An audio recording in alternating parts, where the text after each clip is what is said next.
Pasensya ka na. Pero hindi ko lang talaga mapigilan ng sarili ko na halikan ng mga labi mo.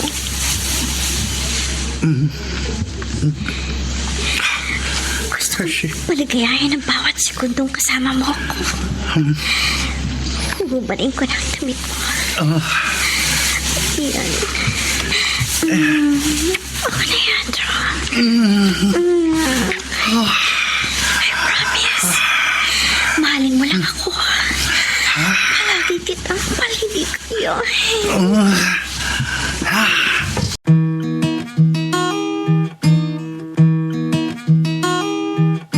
Hindi lahat ng kwento nabibigkas, pero lahat ng sakit may pinanggalingan. Ito ang mga liham ng ating mga letter senders, mga kwentong hango sa tunay na buhay at sa pag-ibig, mga karanasang minsang itinago, ngayon ay idrinama sa radyo. Halina't samahan mo ako, makinig, damhin, ang mga kwento ng pusong minsan nang nasaktan, nagmahal at muling umasa.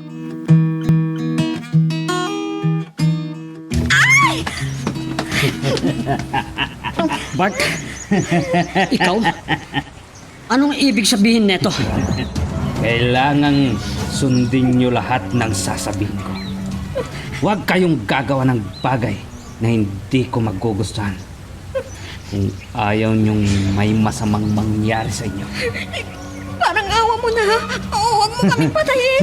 Wala kaming kasalanan sa'yo. Akala ko kaibigan kita. Pero isa ka palang traidor.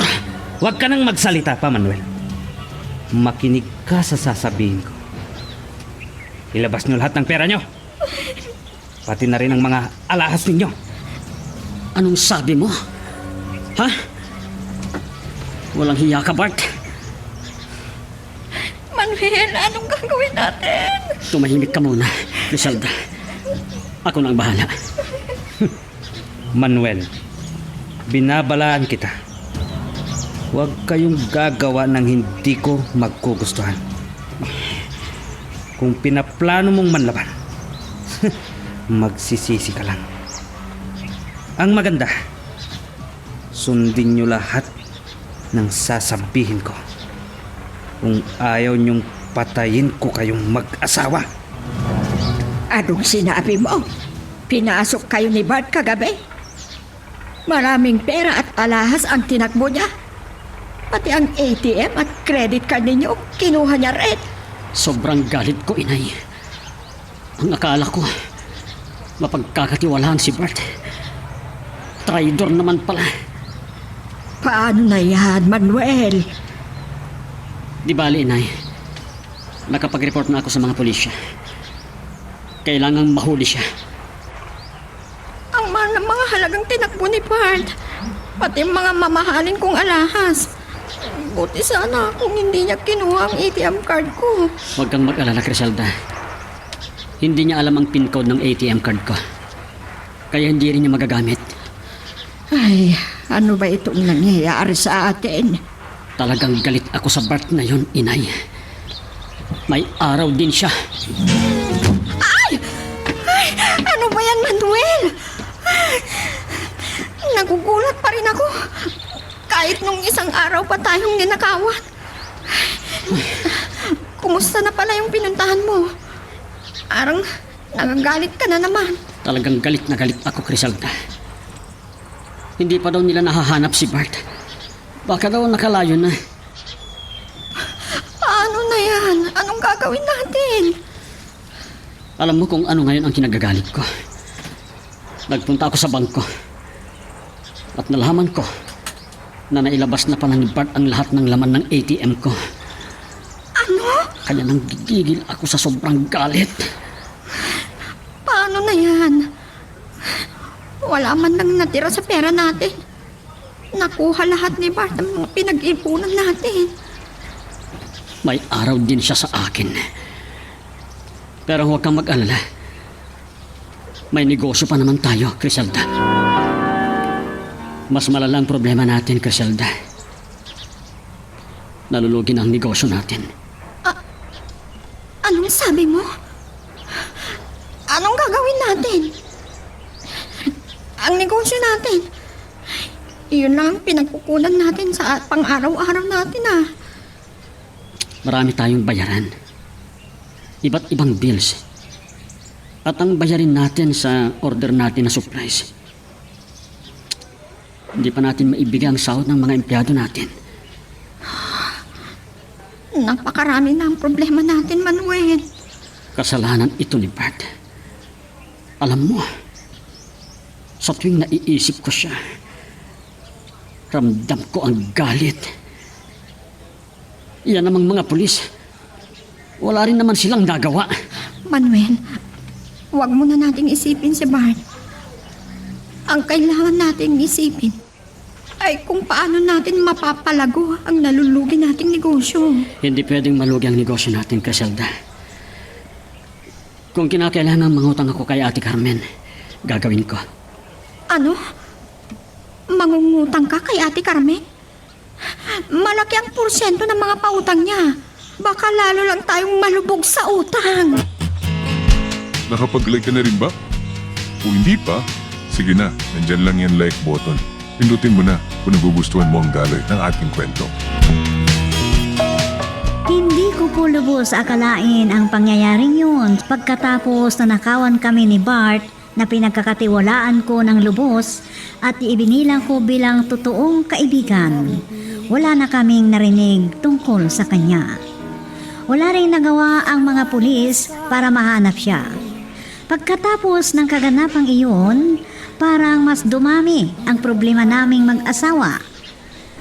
Nagsimula na ring malugi ang aming nag-iisang negosyo na siyang ikinabubuhay namin. Marami ang kailangan naming bayaran, pati na rin ang mga sahod ng aming mga empleyado.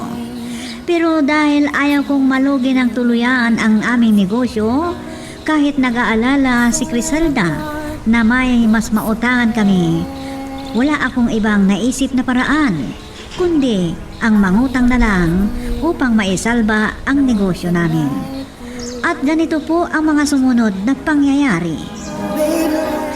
Malaki ang halaga na inuutang mo sa akin, Manuel. Kaya kailangan meron tayong kasulatan na pipirmahan ng abogado. O kung hindi ka makakabayad, kunin ko ang negosyo mo. Kung kinakailangan, Ate Carmen, uutang ako sa iyo. Kailangan ko talaga ng pera, pandagdag sa puhunan namin. Pero huwag kang mag-alala, magbabayad din ako. Mabuti kung ganyan. Kailangan ko sana ngayon ng pera, ate. Ay, magpagawa muna tayo ng kasulatan sa abogado. Pagkatapos nating magpirma, ayun, ibigay ko sa iyo ang pera na inuutang mo. Nagpapasalamat ako, ate. Kung pwede lang sana, huwag sa ganong katagalan. Kailangan ko talaga ng pera. Anak, alam mo naman kung gaano kalaki ang porsyento ng pautang ni Carmen. At hindi mo ba alam na sobra ang galit niya tuwing naniningil? Wala akong magagawa, inay. Yan lang ang naisip kong paraan para isalba ko ang negosyo namin. Ay nako, ano na ang nangyayari sa buhay ninyo? At kung anong ginawa ni Bart sa inyo? Please, inay. Huwag niyo na pong banggitin si Bart. Kumukulo ang dugo ko sa kanya. Ang iniisip ko lang kasi, anak, kung kailan kayo makakabayad sa laki ng halaga ng inutang niyo kay Carmen. Nay, huwag kayong mag-alala. Kaya kong bayaran ang inutang ko sa kanya. At isa pa, araw-araw naman na kumikita ang negosyo namin. Oh, Criselda, parang problemado ka sa pagbibilang. Tulungan na lang kita. Tinitignan mo na nga lang na binibilang ko tong pera. Ang isipin mo na lang kung paano natin mababayaran ang mga utang natin. Ang laki ng porsyento ang binabayaran natin kay Ate Carmen. Pag-uusapan pa ba ulit natin yan, Criselda? Kung hindi tayo nangutang sa kanya, baka tuluyan nang mabangkrap tayo. Pero kahit marami tayong utang, araw-araw naman tayong kumikita. Oo nga, pero humihina ng kita natin. Kung kakalkulahin mo lahat ng utang natin, wala nang matitira. Magbabayad pa tayo kay Ate Carmen. Paano na yan, Manuel? Kung di natin mababayaran ng lahat ng utang natin, makikiusap na lang tayo sa ibang mga nautangan natin.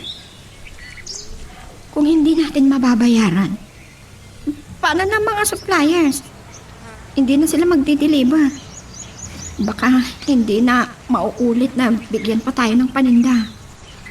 Paano na si Ate Carmen? Baka may marinig na naman tayong salita sa kanya.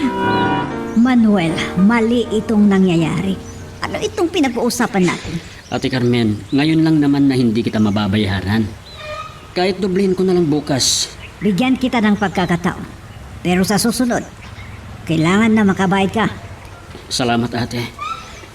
Marami talaga kaming kailangang bayaran. Gusto ko lang ipaalala sa iyo, ha, Manuel. May pinirmahan tayong kasulatan. Kung hindi ka makabayad, sa gusto mo't hindi, talagang kunin ko ang negosyo niyo.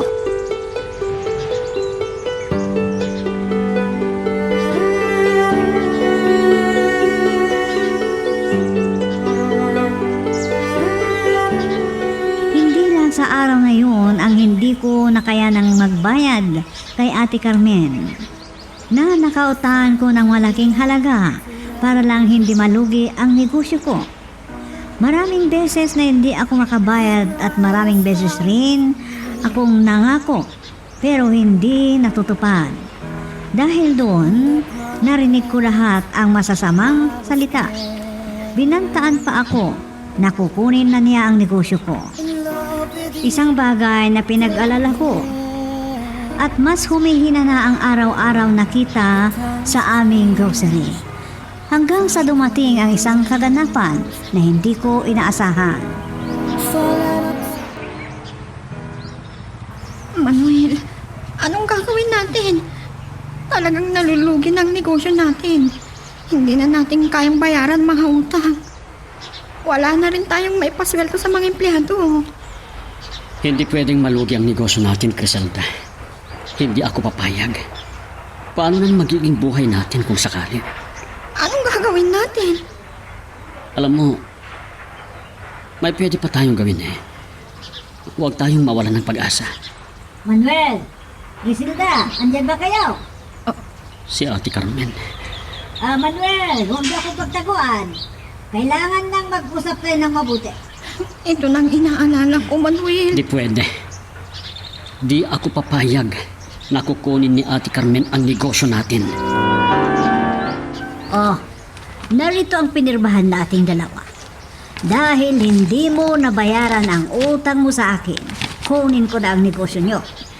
Ate Carmen, bigyan niyo naman sana kami ng isa pang pagkakataon. Maawa naman kayo sa amin. Anong maawa ang pinagsasabi mo dyan, Griselda? Paano naman ako? Hindi ako papayag na hindi niyo mabayaran ang utang niyo sa akin.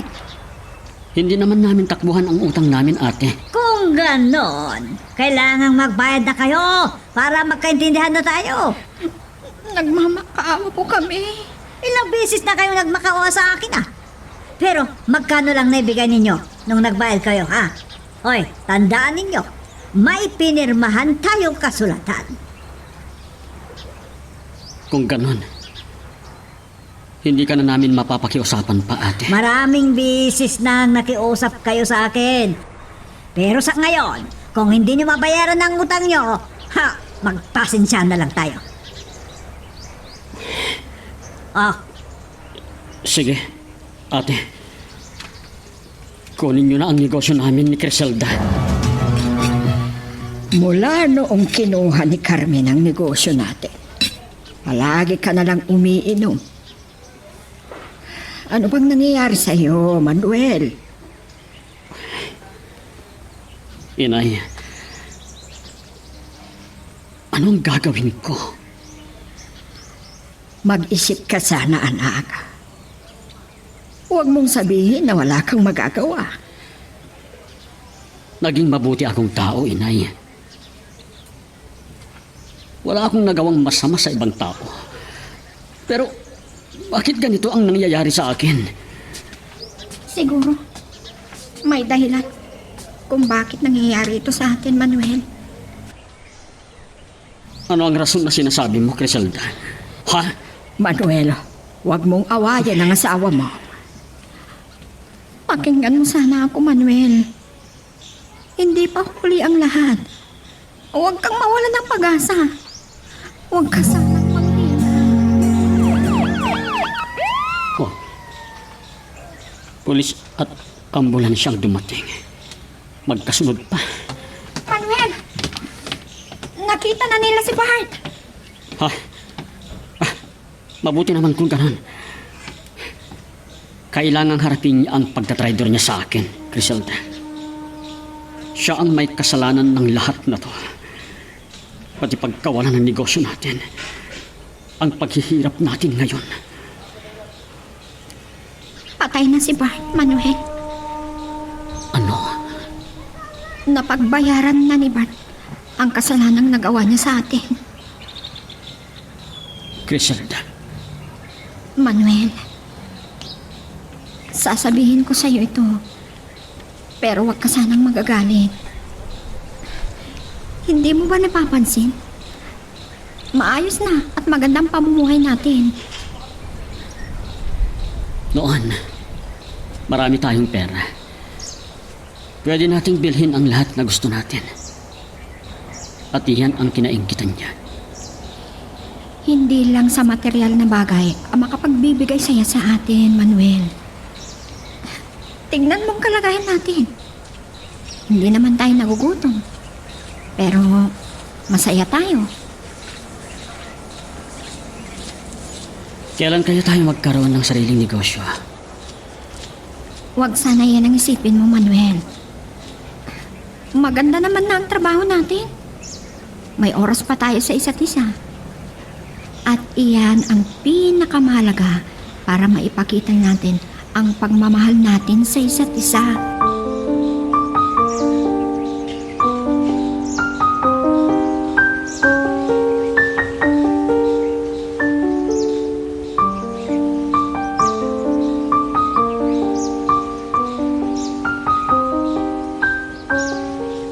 Sa panahong iyon, naramdaman ko na tama ang sinasabi ni Criselda kahit malaki ang nagbago sa pamumuhay namin. Noon kasi, mabili namin kung anong gusto naming bilhin. At kahit simple lang ang buhay namin ngayon, parang wala namang malaking problema. Tahimik na ang pamumuhay namin.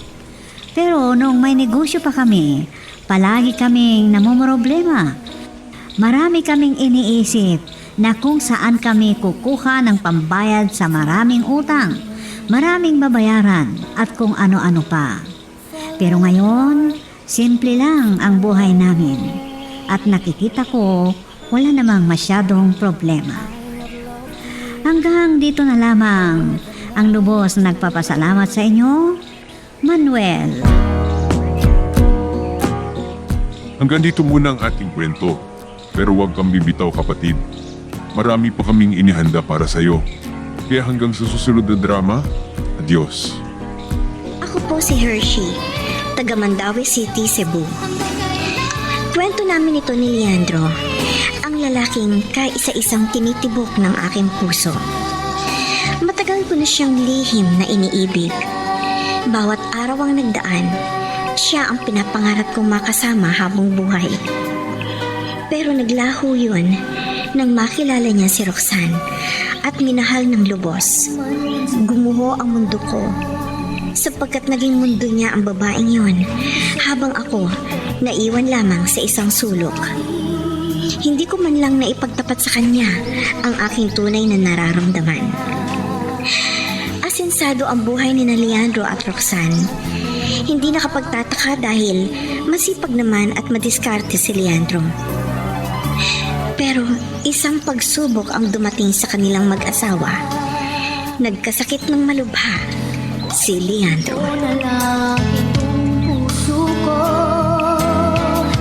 Oh, Diyos ko! Diyos ko! Huli mo na ako! Gusto ko na mamatay! Leandro! God! Leandro! Ano nangyayari sa'yo? Hindi ko na kaya. Ano ko Roxanne. Masakit. Ayoko na. Huwag kang magsalita ng ganyan. Teka, sandali. Painumin kita ng gamot. Sandali lang. Hindi ko na kaya, Roxanne. Suko na ako. Mawawala din niya, Leandro. Eto na yung gamot. Inumin mo na, mahal. Etong tubig. Leandro, huwag kang mag-alala. Sandali lang. Mawawala na rin yung sakit na nararamdaman mo. Ayoko na ganito. Hirap na ako. Sana mamatay na lang ako. Hindi ka mamamatay. Marami pa tayong mga pangarap na gagawin.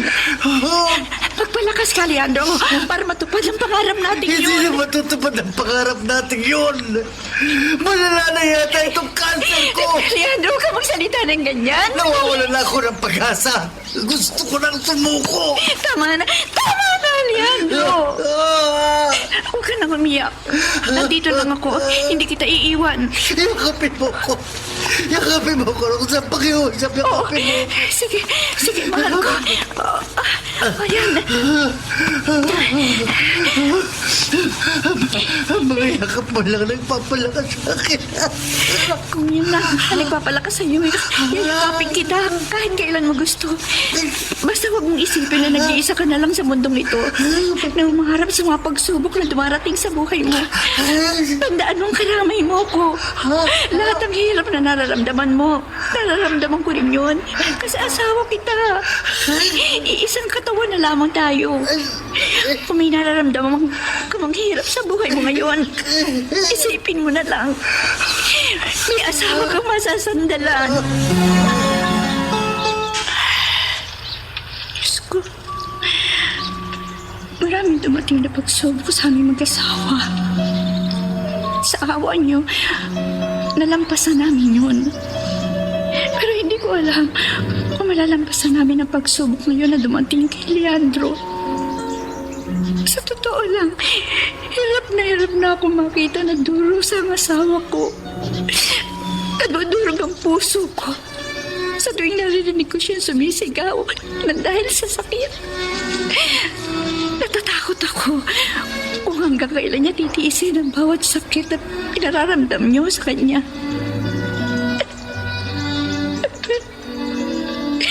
Huwag niyo po siyang kunin sa akin. Siya lang ang dahilan kaya ako nabubuhay. Panginoon, kailangan ko pong asawa ko.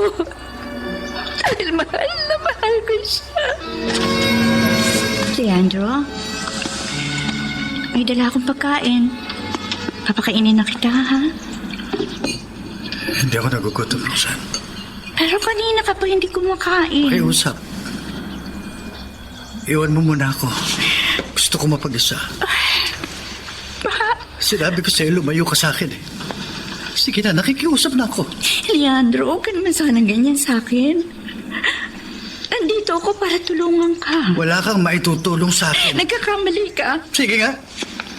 Sige. Pagalingin mo ako. Tanggalin mo itong matinding sakit na nararamdaman ko. Leandro, asawa mo ko. Hindi ko man matatanggal yung sakit mo. Nandito naman ako para damayan ka sa bawat kirot na nararamdaman mo. Suko na ako, Rosa. Gusto ko nang mamatay. Huwag ka naman magsalita ng ganyan. Ano gusto mo sabihin ko? Na mabuhay ako? Tingnan mo naman ito nangyayari sa akin. Hirap na ako. Araw-araw na lang iniinda ko itong sakit na ito sa katawan ko. Kung alam mo lang kung gaano kasakit itong mga nararamdaman ko. Baka kung sa'yo mangyari ito, magpakamatay ka na lang. Leandro, naiintindihan kita, pero sana naman. Sana naman ano? Sasabihin mo sa akin na magpakatatag ako? Sasabihin mo sa akin na lakasan ko ang loob ko? Sinubukan ko na, Roxanne. Pero hindi talaga. Nawawalan na ako ng pag-aasa. Pinanghihinaan ako ng loob sa tuwing nakikita kitang umiiyak. Leandro, nakikiusap ako.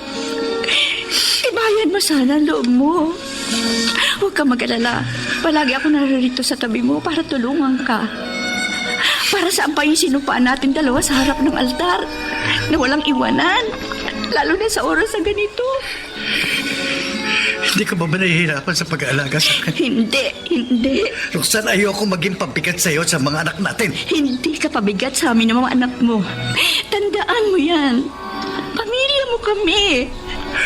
Handa ka namin tulungan na gumaling. Sino pa ba ang tutulong sa'yo? Kundi kami ng mga anak mo. Nakukonsensya na ako. Alam ko, hirap na hirap ka na sa akin. Hindi ko kayang makita ka sa ganyang sitwasyon. Patawarin mo ko. Please. Huwag ka na umiyak, ha? Wala kang kasalanan. Hindi mo naman kagustuhan na magkasakit.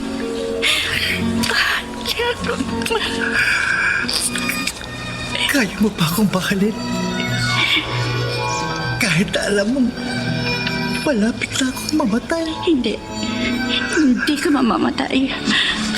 Kung dati na-survive natin yung mga dumating na pagsubok sa atin, alam ko,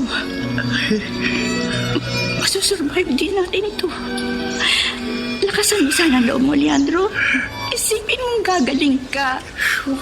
Magdasal tayo sa Diyos. Alam ko, mahal na mahal niya tayo. Nakapag-like ka na rin ba? Kung hindi pa, sige na, nandyan lang yan like button. Pindutin mo na kung nagugustuhan mo ang daloy ng ating kwento. Gusto nang sumuko ni Leandro sa matinding sakit na kanyang nararamdaman. Kahit ang asawa niya, walang magawa para maibsan ang kanyang paghihirap. At bilang lihim na nagmamahal kay Leandro, ako rin ay nasasaktan at ginagawa ko ang aking tungkulin bilang kaibigan. Ang damayan siya sa bawat paghihirap niya. Hershey, maraming salamat. Papadalaw ka. Malaking tulong itong mga prutas na dala mo. Sigurado magugustuhan to ni Leandro. Halika na po pa. Salamat. Kumusta na si Leandro? Ayun, ganun pa rin. Walang pinagbago. Patuloy pa rin siya pinaghihirapan ng sakit niya. Alam mo ba? Unti-unti na nawawala ang lahat ng mga naipundar namin. Dahil napupunta nga yun sa pagbili ng mga mamahaling gamot ni Leandro. Pero, Hershey, hindi mahalaga sa akin yung pera. Ang importante, makaligtas ang asawa ko. Ang mga gamit pag nawala, maaari pang maipundar. Pero ang buhay ng tao, kapag nawala, wala na talaga. Sa totoo lang, hindi ko na alam ang gagawin ko eh. Hindi sa napapagod na ako. Pero kasi araw-araw na lang ako natatakot. Na baka isang araw, bigla na lamang sumuko si Leandro sa laban. Naiintindihan kita, Roxanne. Maski ako natatakot din sa pwedeng mangyari. Kaya walang tigil ako sa pagdarasal na sana gumaling na si Leandro. Ang Diyos na lang ang huli niyang pag-asa. Sikapin nating huwag siya mawala ng pananampalataya sa Panginoon. Gawin pa rin natin ang lahat ng makakaya natin para sa ikabubuti ng lagay ni Leandro. Naniniwala ako sa salitang pag-asa at himala. Walang imposible sa Diyos, Roxanne. Alam mo, malaki na itutulong mo sa aming mag-asawa. Lalo na sa akin. Ikaw lang talaga nagpapalakas ng loob ko. Ginagawa ko lamang ang tungkulin ko bilang kaibigan ninyong mag-asawa. Leandro, nandito si Hershey. Dinadalaw ka. Leandro, Ikaw pala, Hershey. Mabuti dumating ka. kumusta ka na? Eto, di pa rin okay katulad ng dati. Pero ngayon kahit paano, wala akong nararamdamang sakit. Pasensya ka na, Hershey, ha? Hindi mo na kita mai-entertain. Kasi pagod ako eh. Gusto ko matulog. Sige, Leandro. Magpahinga ka na at nang bumalik ang dati mong lakas. Roxanne, Ha? Mahal? Bakit? patulugin mo ako. Pwede? Oo naman. Sige.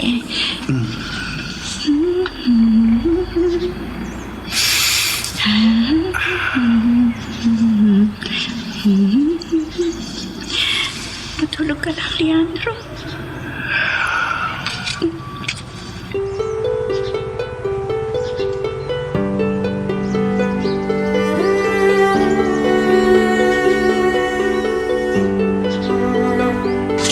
Ipinagpatuloy ko ang pagdalaw at pagmamalasakit sa pamilya ni Leandro. Tumutulong ako maging sa pinansyal na aspeto o sa pag-aalaga sa mga anak nila sa tuwing dinadala ni Roxanne ang kanyang asawa sa ospital. Ginagawa ko ang lahat ng yun nang dahil sa pagmamahal ko kay Leandro. Kahit wala ako natatanggap na pagmamahal in return. Samantala, isang pagsubok ulit ang gumimbal sa buhay ni Leandro. Ay, Diyos ko. Tulungan niyo po sana si Leandro. Sana po, pagalingin niyo siya sa sakit niya. Sana tanggalin niyo ng bawat kirot na nararamdaman niya sa katawan niya. Bigyan mo pa po siya ng mahabang buhay. Mahal na mahal ko siya. Umuungo si Leandro. Baka pinabangungot. Teka, Leandro, gising. Gising, Leandro. Gumising ka.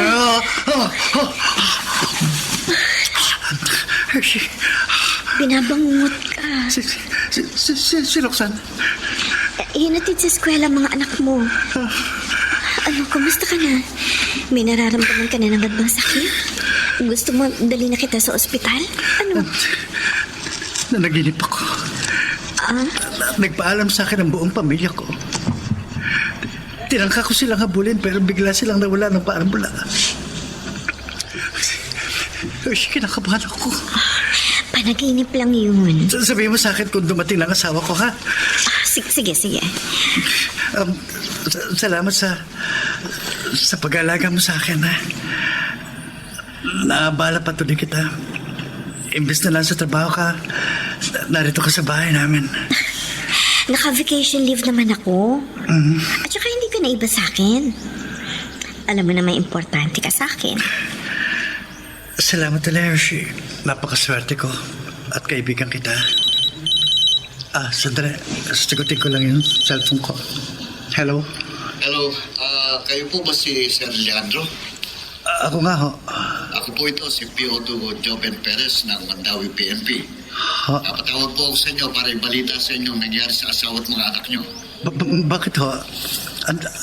Ano ho nangyari sa pamilya Kayong ko? mabibigla, sir, pero may nangyaring masama sa kanila. Na-aksidente po yung sasakyan na minamaneho ng asawa nyo. Si Roxanne Estoque. Nabangga po ng truck. Diyos ko! Nawasak po ang buong kotse at sa mga palad. Ayaw buhay ang asawa nyo. At patay na ang mga anak nyo. Hindi pwede mangyari ito, Diyos ko! Sir, nasa morgue dito sa Mandawi yung mga labi ng mga biktima. Sa lukuyan naman pong iniimbestigahan ng pulisya ang aksidente. Text na lang po sa inyo pong address kung saan inilagay ang labi ng mga mahal ko sa buhay. Hindi pwede mangyari ito, sabihin mo sa akin. Nagbibiro ka lang, sabihin mo sa akin. Pasensya na po. Nakikiramay po ako sa inyo. Hindi ba rito? Diyos ko! Diyos ko! Ano bang klaseng pagsubok ito? Roxanne! Mga anak ko! Whoops! Teka lang. Bago natin ipagpatuloy, pakipindot muna yung subscribe button. Kung gusto mo ka ng ganitong mga drama, maraming salamat. At ipagpapatuloy nga natin. Masakit para kay Leandro ang mawala ang tatlo niyang anak at malagay sa koma ang kanyang asawang si Roxanne. Halos gumuho ang mundo ng lalaking lihim kong iniibig. Sinikap kong patatagin ang kanyang loob, pero sobra akong nahihirapan dahil kung sino pa yung mahal niya ng lubos, sila pa ang nawala. Kumbaga, nawawala ng saysay ang pakikipaglaban ni Leandro para sa kanyang buhay. Pero hindi ko hinayaan yun. Hindi ko kakayaning mawala si Leandro. Kailangan ko siya sapagkat mahal ko siya. Kumusta na ang anak ko? Nakaayos ng pagbuburulan ng 3 mong anak, Leandro. Saan ka kumuha ng pera? Sa ipon ko. Yung iba, humingi ako ng tulong sa mga kaibigan natin, pati sa mga kamag-anak mo. Close ko naman sila, kaya hindi ako nahirapan na hingan sila ng tulong. Salamat, Hershey. At nandito ka sa tabi ko. Hindi ko makakaya itong mag-isa. Leandro, nandito na tayo. Ayan si Roxanne. Ang sabi sa akin ng doktor kanina, nasa state of coma ang asawa mo. Dahil matindi ang tinamoy niyang injury sa ulo. Diyos ko. Ang kasama ko.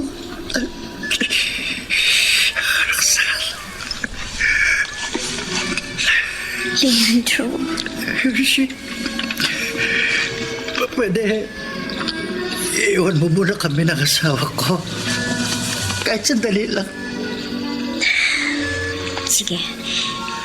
Maiwan muna kita. Babalik na lang ako mamaya.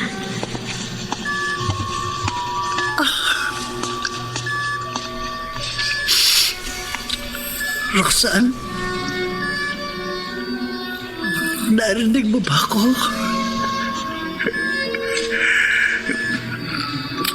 Kung narinig mo ko, nakikiusap ako sa'yo. Tumilat ka. Magsalita ka.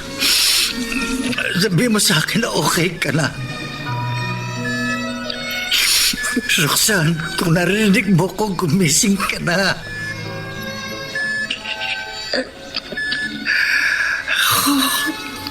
Mahal na mahal kita. Mahal na mahal kita, Roxanne. Hihintayin ko ang paggising mo.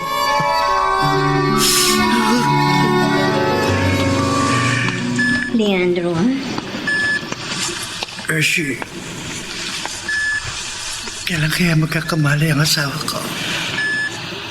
Siguro hindi pa sa mga oras na ito. Pero naniniwala ako. Magkakamalay si Roxanne. Lumalaban ang asawang mo, Leandro. At alam kong dahil yun sa'yo. Sana ako na lang. Sana sa akin na lang nangyari yung aksidente yan. At hindi sa pamilya ko. Para hindi ko na maranasan yung bawat kirot na dulot ng sakit ko. Hindi yung ganito. Pinahihirapan na nga ako ng kanser, tapos nadagdagan pa yung sakit ng pagkawala ng mga anak ko.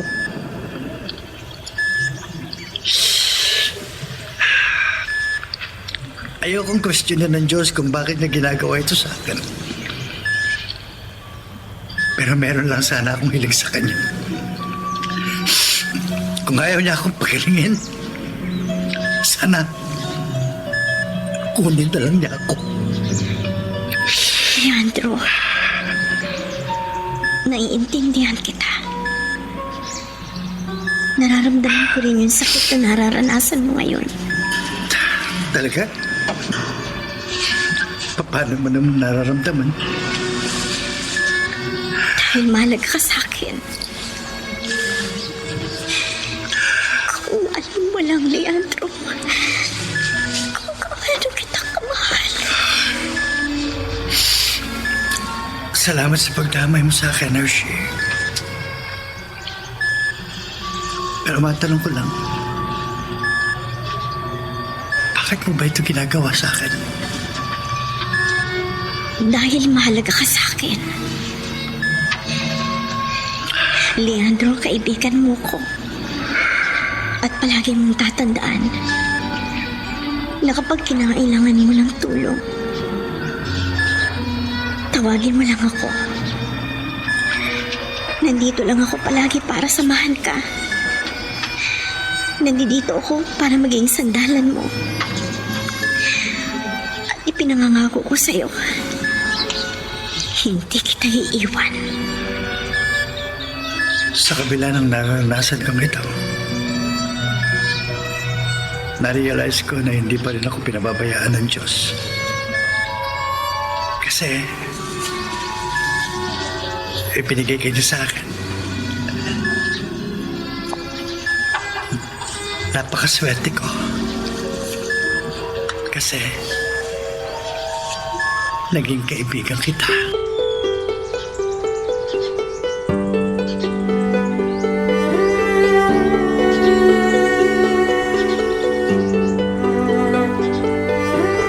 Hanggang kaibigan lamang ang papel ko sa buhay ni Leandro. Pero ayos lang yun sa akin.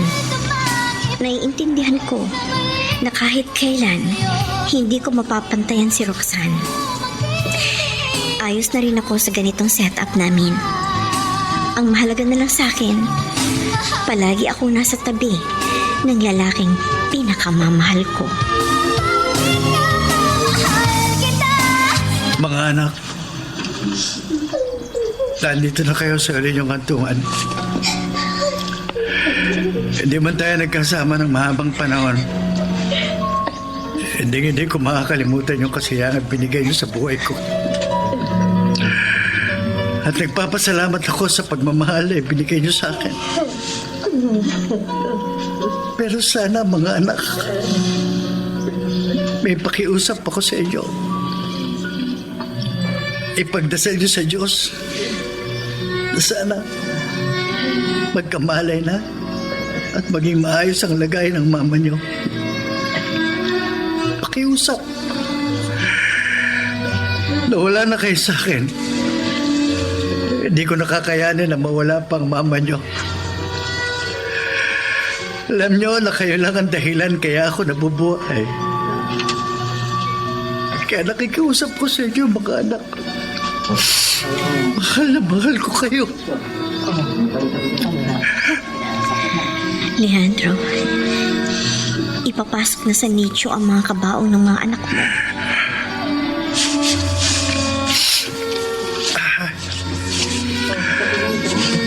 Halika na, Hershey. Umalis na tayo. Pero, Hindi ko kaya makita na pinapasok na sa nicho ang mga kabaong ng mga anak ko. Lalong bumibigat ang dibdib ko. sige. Sige. Bahala na lang dito ang mga kamag-anak mo. Gusto ko magpunta ng simbahan, Hershey. Samahan mo ako. Sige. Sasamahan kita. Hershey, Bakit, Leandro? maraming salamat sa lahat ng pagmamahal at pagmamalasakit na ibinibigay mo sa akin. Napakaswerte ko dahil meron akong kaibigan na katulad mo. Wala yun. Dahil din sa iyo kaya nagkakaroon ako ng pag-asa na lumaban para sa buhay ko.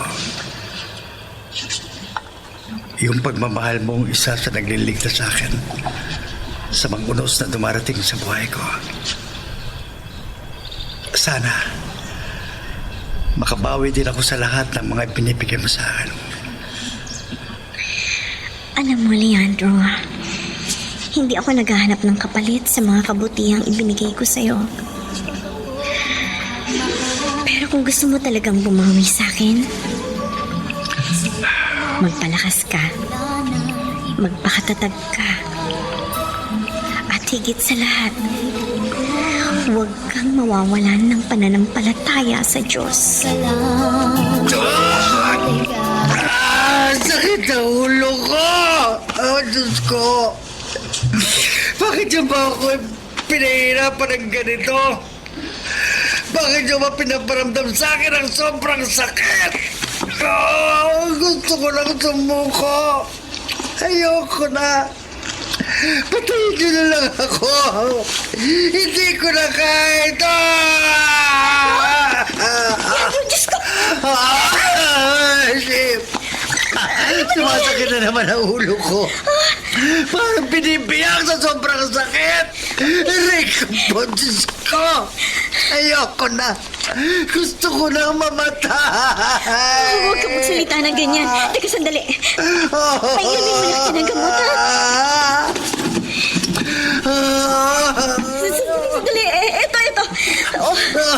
Tama. O, hindi ka na dito. Leandro, inumin mo na itong gamot para mawala yung kirot sa ulo mo. Ayoko na uminom ng gamot. Na. Sandali lang ang epekto dyan. Hindi naman ako gumagaling dyan. Gusto ko nang mamatay, Mercy. Gusto ko nang mamatay. Huwag ka na nga magsalita ng ganyan. Eto, inumin mo na lang ito. Please, Leandro. Isipin mo. Para sa asawa mo. At saka para din to sa akin. Kapag nawala ka ako, ang higit na masasaktan. Kaya please, huwag kang sumuko. Kung hindi ko na talaga kaya, bakit mo pa ako pipiliting mabuhay? Kaya mo yan. Naniniwala akong gagaling ka. Magtiwala lang tayo sa Diyos. Sige na, Leandro. Sige na, pakiusap. Inumin mo na itong gamot mo. Inumin mo na.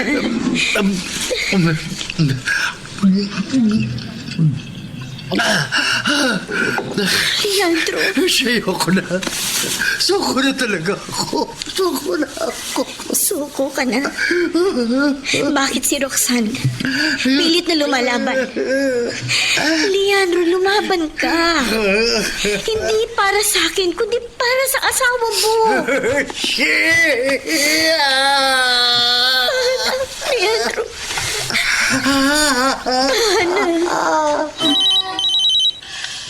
Hello? Christine. Hello, At Hershey. Ano ba? Hindi ka na ba uuwi dito sa bahay? Binabantayan ko pa kasi si Leandro. Matutulog na siya ngayon. Mamayang konti matutulog na rin ako. Di naman. Balak pa namang tumira dyan kina Leandro. Christine, kailangan kong samahan si Leandro. Kailangan niya ang tulong ko. Hindi ko siya pwedeng pabayaan. Napapabayaan mo na ang negosyo mo dahil sa kanya. Nalulugi na. Kay Ronnie mo pa kasi pinagkatiwala. Hindi naman marunong humawak ng negosyong taong yun. Kapag nalugi yan, magtatayo na lang ako ng bagong negosyo. Marami pa naman akong ipon sa bangko. Teka nga ate, bakit ba sobrang special sa'yo si Leandro? Bakit mas pipiliin mo pa siya kaysa sa kabuhayan mo? Kaibigan ko si Leandro, Christine. Kailangan niya ang tulong ko at ibibigay ko yun sa kanya sa abot na makakaya ko. Kaibigan? Pero kung mag-alaga ka sa kanya, parang ikaw yung asawa. Tapatin mo nga ako. Mahal mo pa rin ba si Leandro? Oo, Christine. Mahal na mahal ko pa rin si Leandro. Higit sa kaibigan. Ikaw lang nagmamahal sa kanya. Siya, ibang tinitibok ng kanyang puso. Ganun naman talaga minsan.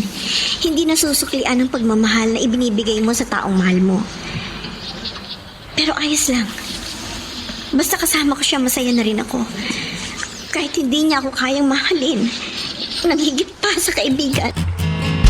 Nakapag-like ka na rin ba? Kung hindi pa, sige na, nandyan lang yan like button. Pindutin mo na kung nagugustuhan mo ang daloy ng ating kwento. Umaapaw man ang blessing sa aking buhay, ay aaminin kong parang may kulang pa. May hinahanap pa rin ako sa buhay na alam kong makakapagbigay sa akin ng tunay na ligaya. Pero alam kong hindi ko makakamit yun sa ngayon. Kaya sapat na sa akin kung ano man ang meron sa amin ni Leandro. Ang pag-ibig ko sa kanya ay maituturing ko na rin isang blessing. He's my only reason, my only truth. Samantala, hindi pa rin tumigil ang pagpapahirap ng cancer sa katawan ni Leandro. At sa tuwing nararamdaman niya yun, ay gusto na niyang sumuko sa buhay.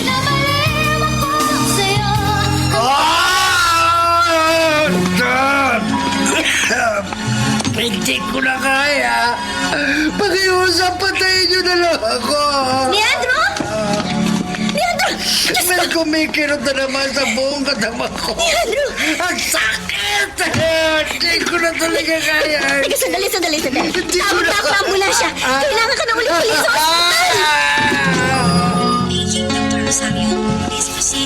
Buti naman. At nawala na yung sakit na nararamdaman ni Leandro. Tahimik na siya natutulog ngayon. Diyos ko. Sana pagalingin niyo na si Leandro. Maghimala na kayo. Pakiusap.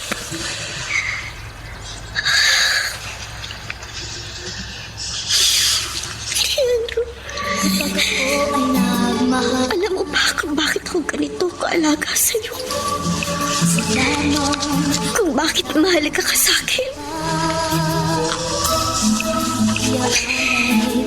Aaminin ko sa'yo. Bakit, Leandro? Ang totoo niyan, matagal ko na itong nararamdaman. Hindi ko lang masabi-sabi dahil alam ko si Roxanne ang mahal mo noon. Kaya nga nung ikinasal kayo ni Roxanne, lihim akong nasaktan. Ini-imagine ko na lang, ako yung pinakasalan mo. Pero kailangan ko rin tanggapin ang katotohanan na hindi tayo ang nakatakda para sa isa't isa. Kaya tiniis ko na lang ang bawat sakit. Naisip ko rin dati na lumayo na lang sa'yo para mawala na yung sakit na nararamdaman ko. Para makamove on na rin. Pero nanaig ang pagmamahal ko sa'yo. Lalo na nung magkasakit ka. Doon ko na-realize na kahit anong gawin ko, hindi na kita mayaalis sa puso ko. Leandro, hindi sa balak kitang agawin mula kay Roxanne. Pero hanggang ngayon, binigay sa'yo ni Roxanne. Leandro, ipinangangako ko sa'yo, magiging mabuti akong asawa kapalit ni Roxanne.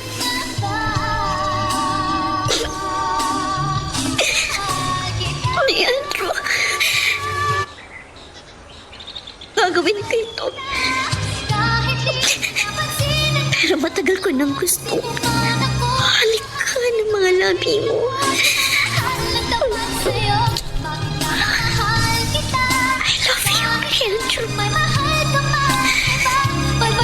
And I'll always be. Gising ka na pala, Leandro. Tama-tama. Meron akong biniling masarap na pananghalian para sa'yo. Ang haba ng tulog ko. Oo nga eh. Almost 12 hours kang tulog. Epekto siguro yun ng pain reliever na tinurok sa'yo ng mga doktor. Napanaginipan ko si Roxanne. Talaga? Sabi niya sa akin, mahal na mahal daw niya ako. Tapos sinalikan niya ako sa lapit. Masarap yung halik niya yun. Parang ayoko nang matapos. Ganun pa? Kaso, pagkatapos niya akong halikan, lumayo siya at iniwan ako. Hinabol ko siya pero bigla na lamang siyang nawala. Kumusta na nga palang asawa ko, Hershey? Hindi pa rin siya nagkakamalay. Pero binabantayan naman siya ng biyanan mo. May posibilidad kayang magising pa ang asawa ko. Oo. Huwag tayong mawala ng pag-asa. Basta, Leandro, ano man ang mangyari, kailangan mo yun tanggapin. Huwag ka pa rin sumuko sa buhay. Don't worry. Nandito naman ako para damayan ka.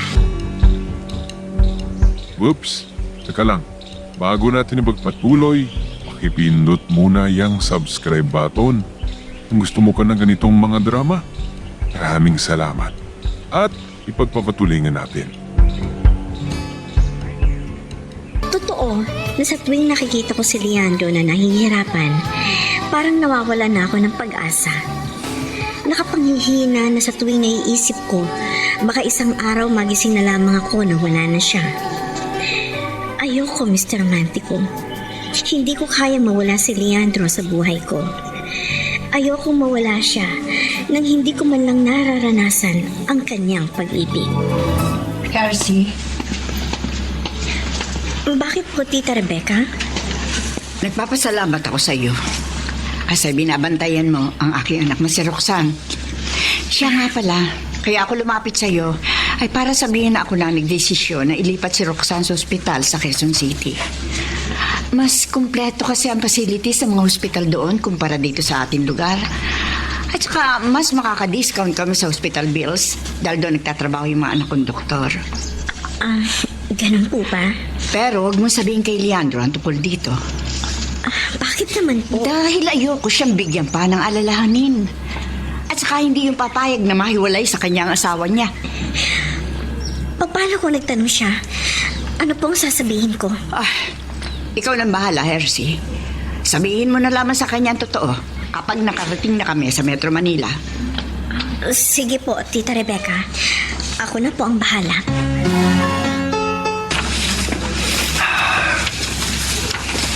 Andito na naman ako sa bahay.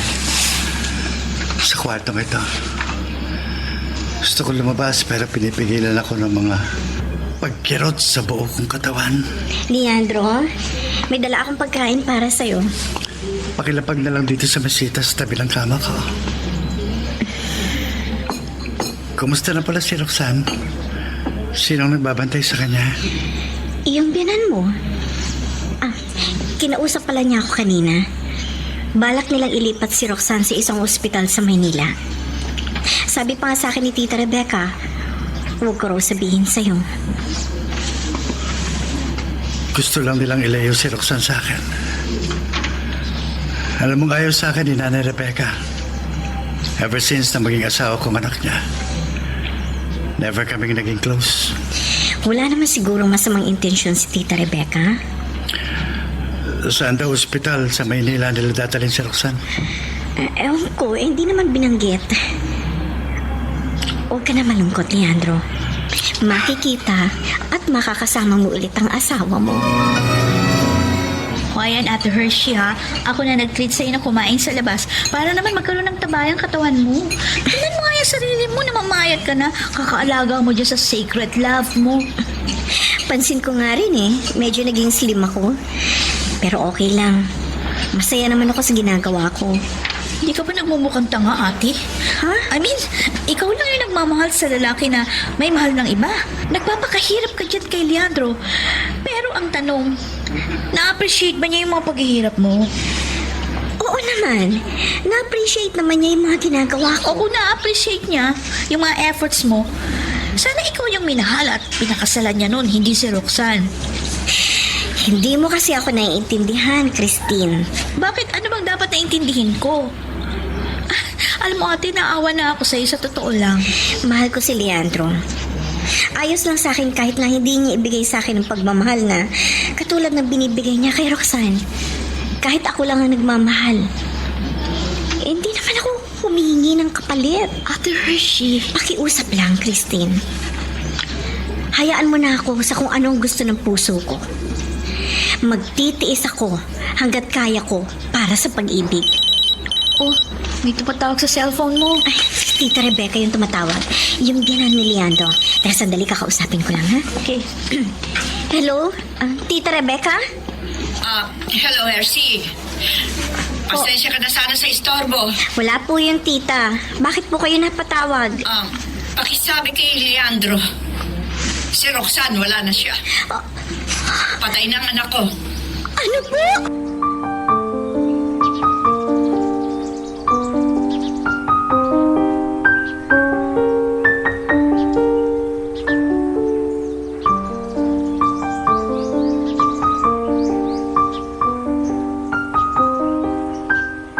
Nabigla ako sa balitang hatid ni Tita Rebecca na biyanan ni Leandro. Patay na si Roxanne. Hindi ko alam kung paano ko ito sasabihin kay Leandro. Worried ako dahil siguradong masasaktan siya sa pagkamatay ng kanyang asawa. Ngunit, kailangan niyang malaman ang totoo. Roxanne? Roxanne? Roxanne? Nanaginip lang pala ako. Akala ko, totoo lang nagkamali ang asawa ko. Leandro, Oh, Hershey. Ikaw pala. Bakit malungkot ka? may balita ako sa asawa mo. Leandro, wala na si Roxanne. Anong sinabi mo? Patay na si Roxanne, Leandro. Hindi na babalik pa ang asawa mo. Hindi ka ba nagbibiro? Please sabihin mo sa akin, Hershey, nagbibiro ka lang. Buhay pa si Roxanne, buhay pa ang asawa ko. Patawarin mo ko. Pero wala na talaga ang asawa mo. Pinatanggal na kasi ng binan mo yung life support ni Roxanne. Hindi dapat nila ginawa yun. Dapat tinulong nila ako. Hindi ang bilang ko. Ako ang magdidesisyon kasi ako ang asawa. Hayaan mo na, Leandro. Hindi! Naniniwala ako babalik pa ang asawa ko. Nangako siya sa akin na hindi niya ako iiwan, Hershey. Nangako siya sa akin. Leandro. Hayaan mo yakapin kita. Sa pamamagitan ng pagyakap ko sa'yo, gumaan kahit konti ang pakiramdam mo. Nandito na ako, Leandro. Hershey, gusto kong dumalaw sa lamay na asawa ko. Ang balita ko, dadalhin ang binan mo sa probinsya ang mga labi ni Roxanne. Doon nila gustong ilibing ang anak niya. Bakit naman doon pa sa probinsya nila? Ang layo dun. Yung binan mo na ang nagdesisyon. Alam mo naman, may gap pa rin kayong dalawa hanggang ngayon. Hindi porket ayaw niya sa akin. Ilalayo na niya sa akin yung asawa ko. Leandro, hayaan mo na yun. Anong hayaan? Hershey, may karapatan ako sa asawa ko. Kasal kami. Intindihin mo muna ang kalusugan mo. Hindi ka makakapunta doon sa probinsya na yun. Sa kalagayan mo yan. Hayaan mo na ang binan mo. Ipagdasal mo na lang ang kaluluwa ni Roxanne. Bakit naman sila ganoon kung makatrato sa akin? Leandro, kalimutan mo na sila. Huwag kang magkimkim ng sama ng loob. Kasi makakadagdag lang yan sa stress mo. Makaka-apekto yan ng direkta sa kalusugan mo. Huwag kang mag-alala. Hindi naman mawawala sa'yo si Roxanne. Dahil naman, nandiyan siya lagi sa puso mo. At saka, nandito naman ako. Handa kang samahan mahabang buhay. Habang buhay? Kaibigan mo ako, Leandro. At ang magkaibigan, nagtutulungan at hindi nag-iiwanan.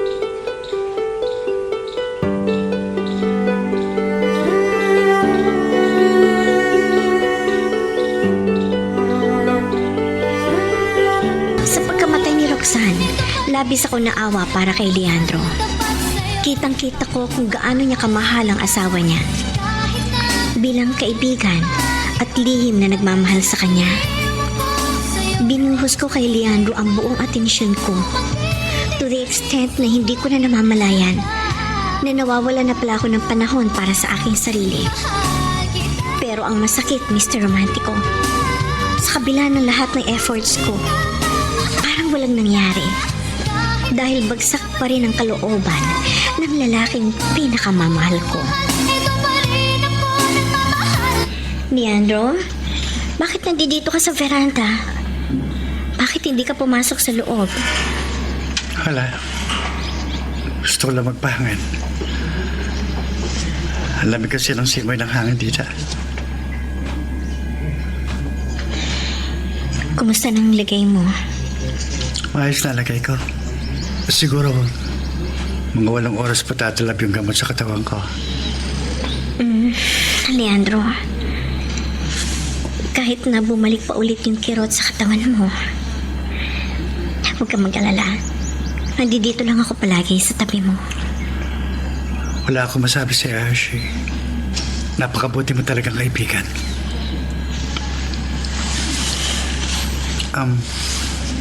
Hershey? Bakit? Yun tungkol kay Roxanne. May kakaiba akong nararamdaman kapag naiisip ko siya. Mahal mo kasi siya, kaya ganun. Para kasing nararamdaman ko na buhay pa siya. Leandro, mag-iisang buwan ng patay si Roxanne. Silang tatlo ng mga anak mo. Nananahimik na sila. Iba itong nararamdaman ko. Para kasing may nagsasabi sa akin na hindi patay ang asawa ko. Siguro yung mga anak ko maaaring patay na, pero si Roxanne, parang hindi eh. Masyado ka lang siguro nangungulila pa sa asawa mo. Kaya naiisip mo pa ang mga ganyan. Hindi ko kasi nakitang ibinurol at iniliping si Roxanne. Alam mo namang nakaratay ka noon sa sakit. Kaya hindi mo na nakita pang binurol siya.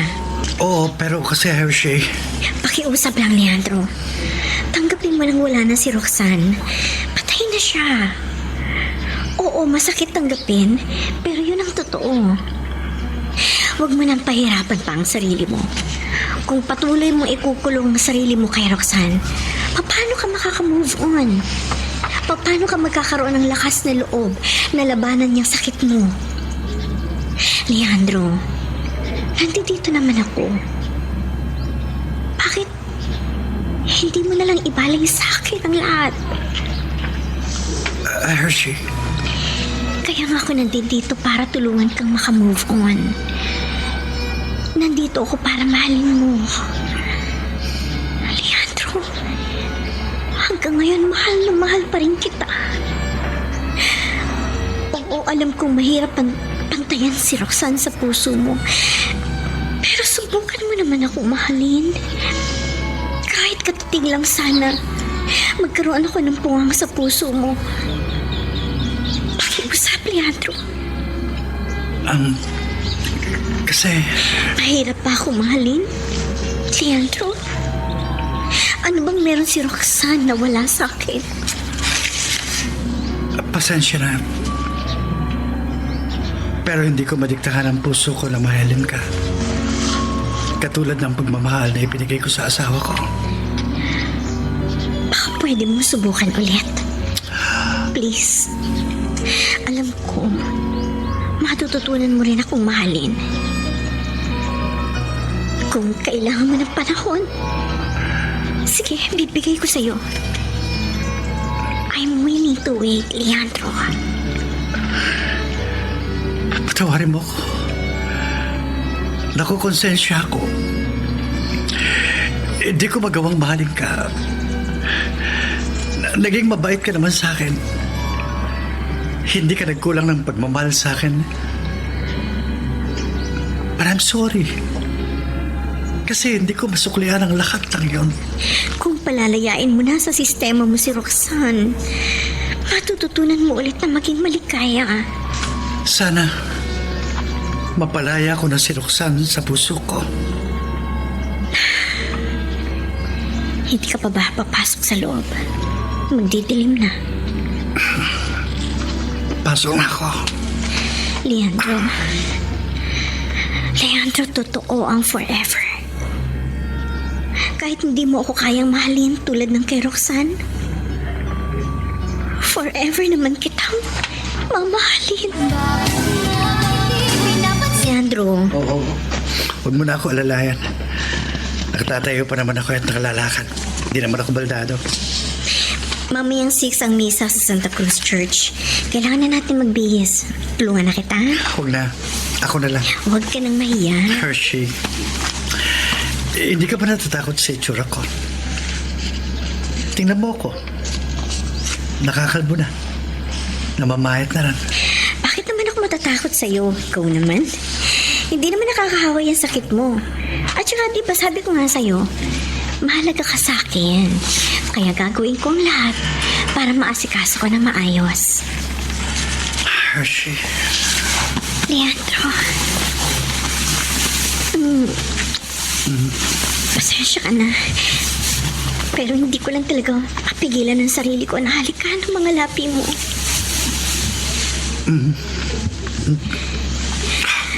Gusto ko paligayahin ang bawat sekundong kasama mo ako. Bubaling ko ng damit mo. Yan. ako, Leandro. I promise. Mahalin mo lang ako. Palagi kitang paliligayan. Nakapag-like ka na rin ba? Kung hindi pa, sige na, nandyan lang yan like button. Pindutin mo na kung nagugustuhan mo ang daloy ng ating kwento. Alam kong mali. Pero ang katawan ko lamang ang naisip kong paraan para makuha ang pag-ibig ni Leandro. Sa tuwing nalulungkot siya, sa tuwing naaalala niya ang yumaon niyang asawa, hindi ako nagdadalawang isip na ialay ang aking sarili sa lalaking mahal ko. Ano man ang sabihin nila.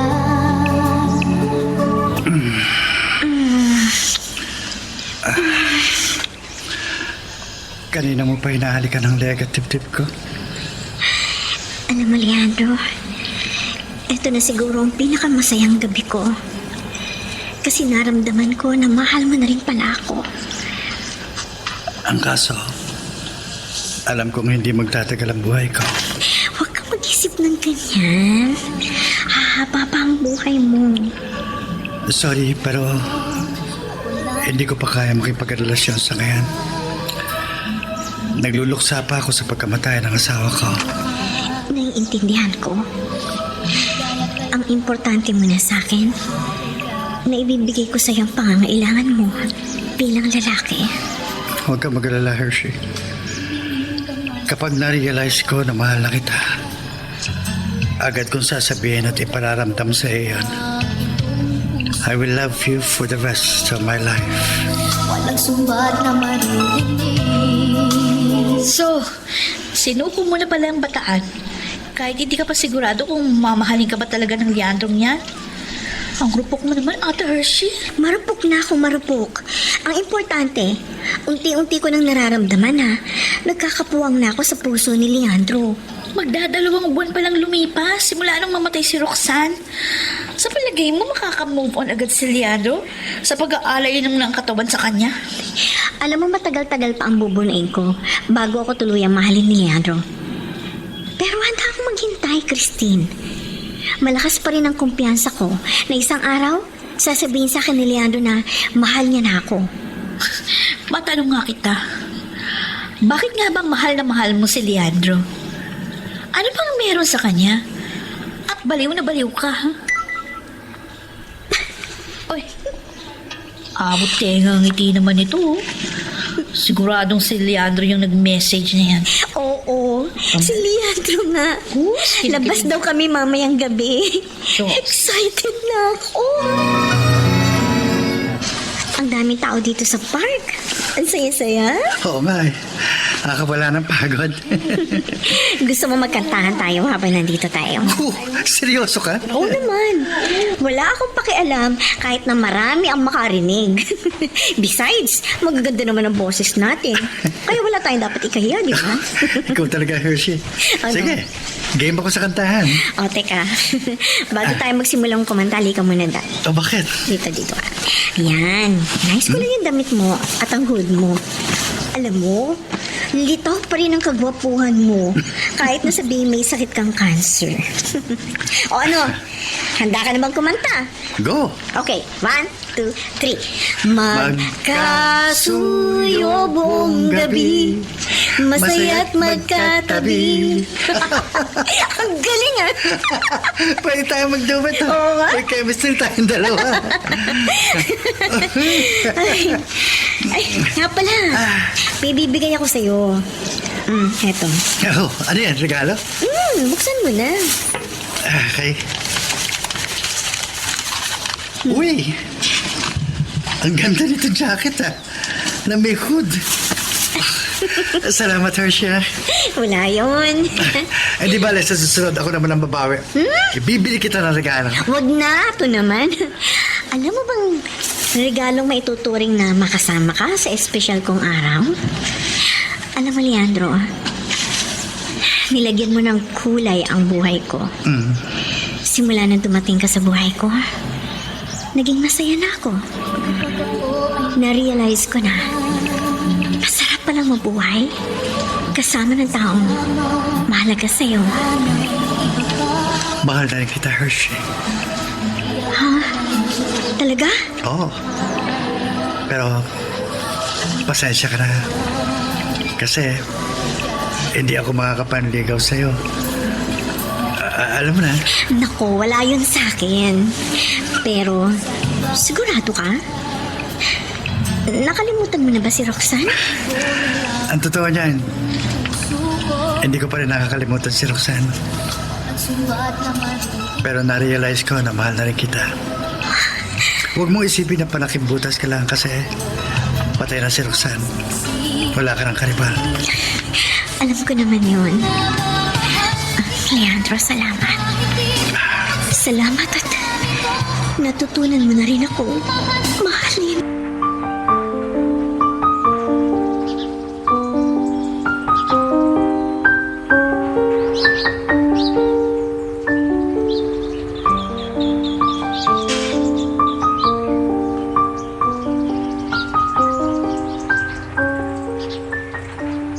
Yun na siguro ang pinakamasayang bahagi ng aking buhay na narinig ko mula kay Leandro, na natutunan niya na akong mahalin. At dahil madalas akong nasa bahay ni Leandro, para na kaming mag-asawa. Oo, gusto ko nang mamuhay sa isang bubong kasama ang lalaking pinakamamahal ko. Kumusta na ang Prince Charming ko? Ayos lang. May tanong ako sa'yo, Hershey. Okay lang ba sa'yo itong sitwasyon natin? Oo, ayos lang sa akin kung dito na ako tumira para maalagaan kita. Hindi mo naman kasi maaasahan yung mga kamag-anak mo na mag-alaga sa'yo kasi nasa ibang bansa na sila. Kaya ako na lang ang mag-aalaga sa'yo. Para na tayo nagli-live-in. Oo nga, pero yun nga ang gusto ko eh. May bibigay ako sa'yo. Ha? Eto, buksan mo. Ano to? Teka, bubuksan ko. Wow! Sing-sing? Hershey, will you marry me? Oh, bakit speechless ka? Leandro! Bakit ka umiiyak? Masaya lang ako. Ano? Pakakasalan mo ba ako? Oo, Leandro. I will marry you. Magpapakasal ako sa'yo. Eh bakit parang nag-aalinlangan ka? Ayaw mo ba ako maging asawa? Hindi. Gusto ko nga yun eh. Nabigla lang kasi ako kaya ganun na reaction ko. Ganun ba? Salamat, Hershey. Alam mo ba, nagpapasalamat ako kasi ibinigay ka ng Diyos sa akin. At saka hindi ko nagugusto yung mabuhay nang wala ka. Mahal na mahal kita, Hershey. I love you too. Oh,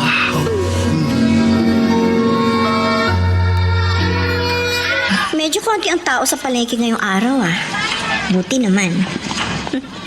Makabili na nga muna ng pagkain at mga gamit na kakailanganin namin ni Leandro. Hershey! Uy! Ron! Long time no see ah! Ano, kumusta ka na? Eto, ayos naman. Eko, kumusta na? Si Leandro. Okay lang kami ni Leandro. Ako ang nag-aalaga sa kanya, alam mo na. Wala siyang malapit na kamag-anak na mag-aalaga sa kanya eh. Ganun ba? Bumubuti na ba ang lagay ni Leandro? Ang tagal na niyang hindi dumadalaw sa asawa niya. Sa awa ng Diyos, bumubuti naman ang kalusugan ni Leandro. Sana nga tuluyan na siyang gumaling sa sakit niya. Ay siya nga pala, saan ba nakalibing si Roxanne? Balita ko sa probinsya daw? Anong patay? Buhay pa si Roxanne. Ano? Buhay pa si Roxanne? Although, Pero ang sabi sa akin ni Tita Rebecca, wala pa rin malay si Roxanne hanggang ngayon. Pero buhay pa ang asawa ni Leandro. Nasa bahay siya ni Tita Rebecca. Naka-life support. ganun ba? Sabi mo kay Leandro, dalawin na niya ang asawa niya. Baka sakaling magkaroon ng himala at biglang magkamalay si Roxanne. Sige. Sasabihin ko kay Leandro ang mga mga nalaman ko. Whoops! Teka lang. Bago natin ipagpatuloy, pakipindot muna yung subscribe button. Kung gusto mo ka ng ganitong mga drama, maraming salamat. At ipagpapatuloy nga natin. Nabigla ako sa nalaman ko na buhay pa pala si Roxanne. Sa isang iglap ay gumuho ang aking pag-asa na makakasama ko na habang buhay ang lalaking pinakamamahal ko. Pero dahil sa ayaw kong mawala si Leandro sa akin, nagdesisyon akong ilihim na lamang ang lahat. Alam kong mali ito, pero desperada na ako. Ramdam kong mahal na ako ni Leandro at ayoko mawala yun ng dahil lamang sa meron nakatakdang magbalik. Bakit mo ako dinala dito sa park, Hershey? Madalas ako tumambay dito nung bata pa ako. Nakakagaan kasi ng pakiramdam sa tuwing pumupunta ako dito. Talaga? Anong pakiramdam mo ngayong dinala kita dito? Tama ka. Kumagaan nga ang pakiramdam ko dito. Kasi ang labig ng simoy ng hangin. Dito ako nagpapahinga noon kapag pagod, galing sa eskwela o di kaya sa trabaho ko. Upo lang ako sa upuan. Tapos pagmamasdan ko ang mga puno at ulap sa kalangitan, sob na ako. Kumusta na yung pakiramdam mo? Ayos naman. Sa totoo lang, Leandro, nag-aalala na ako sa kalagayan mo. Hindi ko pa rin kasi makalimutan yung sinabi sa'yo ng doktor na palala ng palala ang sakit mo. Leandro, hindi ko kaya mawala ka sa akin. Hershey, huwag kang mag-alala. Kaya ko ito. Gagaling ako. Nangangako ka ba sa akin magpapalakas ka? Na hindi mo ko iiwan? Oo. Nangangako ako. Gagawin ko ang lahat. Magpapalakas ako para humaba pa ang buhay ko. Hindi kita kayang iwan. Mahal na mahal kita. Leandro, Bakit? pasensya ka na nga pala kung inulong ko muna yung kasal natin. Makakasal naman tayo, pero sa takdang panahon. Naintindihan ko naman yan Basta sigurado naman ako na sa huli, makakasal pa rin tayo. Nasaan na kaya si Hershey? Sandali. Nasa kabilang kwarto yata siya. Nandito pala yung kapatid ni Hershey. Ano kaya yung pinag-uusapan nila?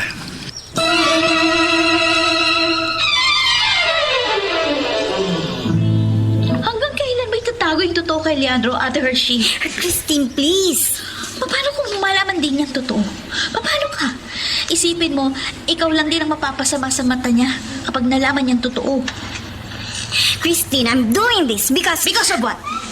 Sa paligay mo, ano? Anong maidudulot na maganda ng pagsisinungaling mo sa kanya? Oras na malaman niyang totoo, siguradong kamumuhi ang kanya habang buhay. Gusto mo ba yon? Gusto mo bang mawala ang taong mahal mo? Unawain mo naman ako, Christine. Ginagawa ko ito kasi gusto ko maramdaman at maranasan na kahit sa konting panahon, minahal niya ako. Na minahal ako ng higit pa kay Roxanne. Christine, mahal na mahal ko si Leandro. Kung talagang mahal mo si Leandro, hindi mo gagawin sa kanya to. For 6 months, ang alam niya, patay na ang asawa niya. For 9 months, ginawa niyong tanga ni Tita Rebecca si Leandro. Alam mo, mahal na mahal niya ang asawa niya. Ngayon, kung mahal mo si Leandro, bakit mo siya ilalayo sa taong mahal niya? Kasi ako ang dapat na minahal ni Leandro, hindi si Roxanne. Inagaw lang ni Roxanne sa akin na lalaki mahal ko. Ako dapat ang asawa ni Leandro at hindi siya. Kung hindi lang sana siya dumating, siguro natutunan na ako mahalin ni Leandro. You know what, Ate Hershey? I just realized na hindi mo talaga mahal si Leandro. Bakit? Kasi makasarili ka. Sarili mo lang iniisip mo. Oo, mahal mo siya. Pero ikaw ba? Mahal niya? Hindi.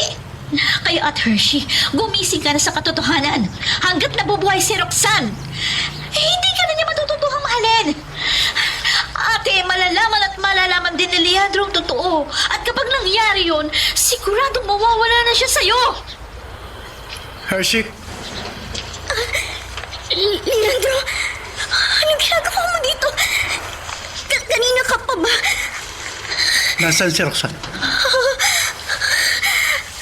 Nasaan ang asawa ko?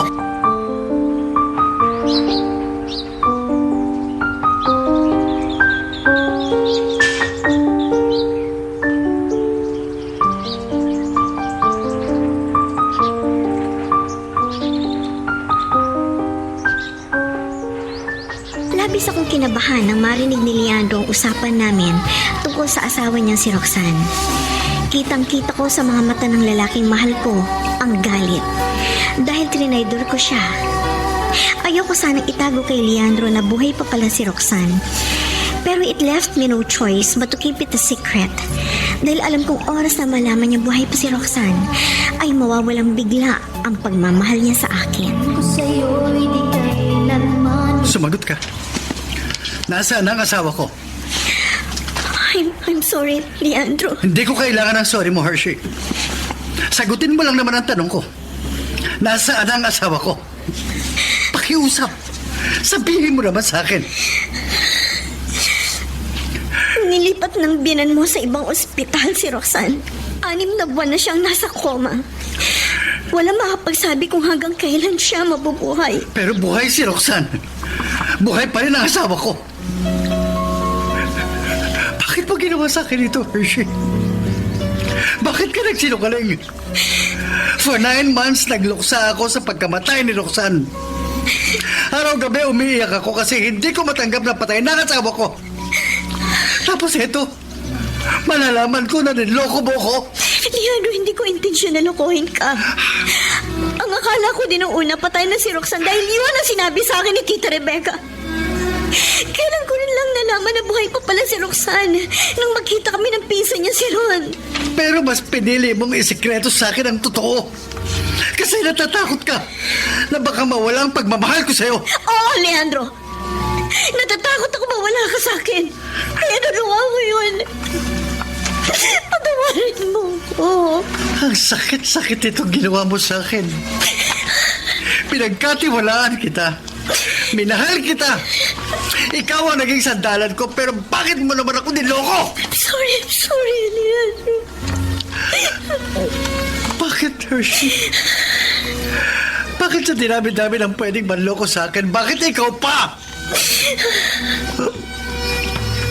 Pinahal na kita. Nagkakaroon ka na ng puwang sa puso ko. Pero dahil dito sa ginawa mo, lahat ng pagmamahal ko sa'yo, unti-unting napapalitan ng sama ng loob. Patawarin mo ko, Leandro. Ang gusto ko lang naman, mahalin mo ko. Gusto ko lang maramdaman mo lang sa'yo na mahalaga na ako sa buhay mo. Alam mo, Hershey, ngayon ko lang na-realize kung bakit hindi kita na magawang mahalin. Bakit? Makasarili ka. Sarili mo lang ang mahalaga sa'yo. At huwag na huwag mong sasabihin sa akin na mahal mo ko. Kaya mo nagawa ito. Kasi hindi ako naniniwala. Kung mahal mo ko, hindi mo ko sasaktan ng ganito. I hate you, Hershey. I hate you. Dadalhin ko ang galit na ito hanggang sa mamatay ako. Salamat, Ron. Tinulungan mo ako makapunta rito para bisitahin ang asawa ko. Wala yun, Leandro. Siya nga pala, nasa kwarto sa itaas. Doon nakaratay ang asawa mo. Hanggang ngayon, nasa coma pa rin siya. Kaya napilitan ang mga kapatid niya na palagyan na lang siya ng life support machine. Kung sa ospital pa kasi mananatili si Roxanne, baka mamulubi na ang biyanan mo. Samahan mo ako sa itaas. Soling! Oh. Tinay! Asa ba kayo? Kailangan ko na makakatulong dito. Soling! Leandro? Anong ginagawa mo rito? Nandito po ako para bisitahin ang asawa ko. Ayan si Roxanne. Sabi ng mga doktor baka hindi na magkamalay pang anak ko. Pero hindi ako sumusuko. Nararamdaman kong isang araw, gigising din siya para makasama uli natin. Bakit kayo nagsinungaling sa akin? Ang sabi niyo kay Hershey, patay na ang asawa ko. Alam niyo bang kumuhalos ang mundo ko nung malaman ko yun? Oo, alam ko po na ayaw niyo sa akin. Dahil ang tingin niyo mahirap lang ako at hindi ko kayang buhayin si Roxanne. Pero wala pa rin kayong karapatan na ipagkaig sa akin ang totoo. Kasi asawa na ako ng anak ninyo. Inaamin ko, nagkamali ako nung magsinungaling ako sa inyo ni Hershey. Patawarin mo sana ako, Leandro. Kahit ilang beses pa ako kayong humingi ng tawad sa akin, hindi na po maibabalik yung mga nawalang panahon na wala ako sa tabi ng asawa ko. Para makabawi ako sa mga kasalanan ko sa iyo, pinapayagan kitang tumira dito sa bahay para samahan si Roxanne. Sa pagkakataong ito, alam kong ikaw lang ang kailangan ng anak ko sa mga panahong ito. Salamat po. Aalagaan ko po ang asawa ko hanggat nabubuhay ako. Roxanne, nakikiusap ako sa iyo. Magkamalay ka na sana. Kumising ka na. Nakikiusap ako. Kailangan ko ng lakas. At hindi ko magagawang lumaban para sa buhay ko kung wala ka. Ikaw lang ang dahilan kaya ako nabubuhay ngayon. Please, Roxanne. Please. Leandro, magpakatatag ka. Kaya mo yan. Ron, anong nangyayari sa asawa ko, Ron? Tawagan mo si Inay. Tawagan mo si Nanay Rebecca. Dali ka! Tatawagin ko na si Tita. Roxanne, pakiusap, wag. Wag mo kong iiwan, wag. Wag kang mamamatay, pakiusap, Roxanne! Wag! Whoops! Teka lang. Bago natin magpatuloy, pakipindot muna yung subscribe button. Kung gusto mo ka ng ganitong mga drama, maraming salamat. At ipagpapatuloy natin. Umalis noon si Leandro para puntahan ang kanyang asawa. Simula noon ay wala na akong naging balita sa kanya. Halos 1 linggo din yun. Sa mga panahong yun, wala akong ginawa kundi ang umiyak lang ng umiyak. Hindi ko matanggap na tuluyan ang nawala sa akin ang lalaking pinakamamahal ko. Ate Hershey, uy, bumangon ka na dyan. Magtatanghali na. Wala akong ganang umamin, Christine. Ate, ano ba? Kailan mo kaya marirealize na malawak ang mundo?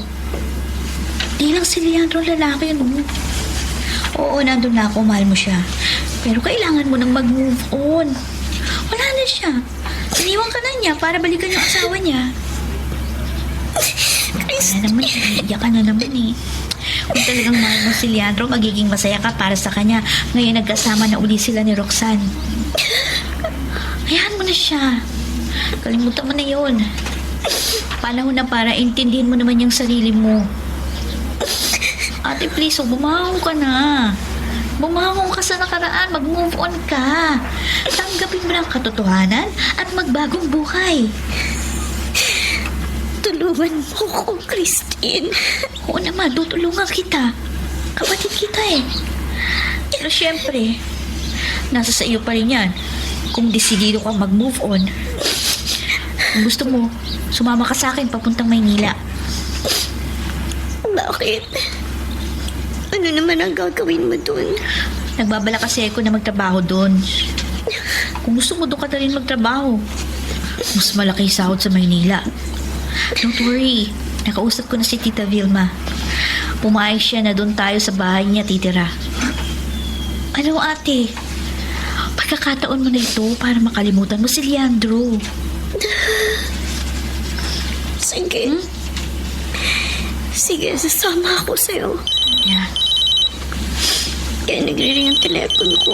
Pakikuha dyan sa tabi mo. Okay. Sino bang tumatawag? Ay, si Ron, yung pinsan ni Roxanne. Ikaw na ang kumausap.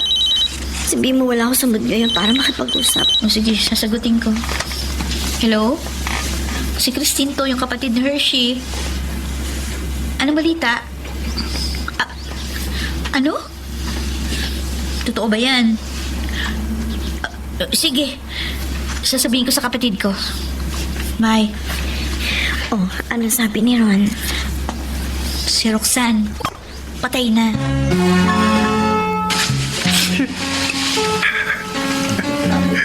Leandro, ganun talaga ang buhay. Kailangan na lumisan ng asawa mo. Hanggang doon na lang ang kaya niya. Kailangan na natin tanggapin ang nangyari. Tanggap ko na rin naman eh. Natapos na rin yung paghihirap ng asawa ko. Siguro, masaya na siya ngayon sa piling ng Diyos. Huwag ka mag-alala. Hindi ka niya iiwan ng tuluyan. Alam ko. At alam mong babantayan ka ng asawa mo kahit na nasa kabilang buhay na siya. Di bale. Malapit na rin naman kami magkita ng asawa ko. Nararamdaman ko, malapit na rin ako mamatay. Sana nga lang pagkamatay ko, gusto ko, susunduin ako ng pamilya ko. Ano siya? Tama na. Tama na yan. Oh, may tumatawag sa cellphone mo. Sagutin mo na. Oo, sige. Hello? Hello, Leandro? Bakit ka tumawag, Hershey? Nabalitaan ko yung nangyari kay Roxanne. Nakikiramay ako. Salamat. Tumawag din ako sa'yo kasi gusto ko magpaalam. Magpaalam? Saan ka pupunta? Basta, may pupuntahan ako. Pero bago ako umalis gusto ko sanang hingin pa rin ang kapatawaran mo. Leandro, patawarin mo na ako. Huwag kang mag-alala. Pinapatawad na kita. Salamat. Maraming salamat kasi naging parte ka ng buhay ko. Sayang, kailangan kong kalimutan ang mga happy memories natin para tuluyan na ako makapag-move on sa'yo. Hershey, Basta tandaan mo, Leandro, wala man ako sa tabi mo. Palagi mong tatandaan na malalampasan mo din yung mga pagsubok na dumarating sa buhay mo. Lagi ka lamang magdarasal sa Diyos. At isasama din kita sa mga dasal ko.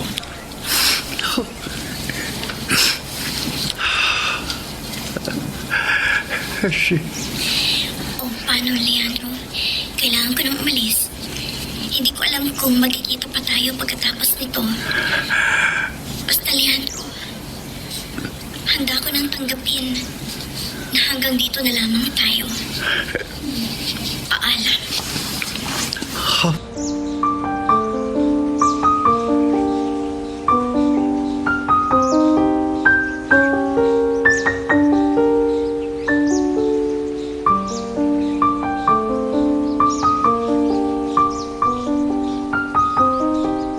Natuloy din kami sa Metro Manila sa Marikina, kung saan masaya kami pinatuloy ng tiyahin ko.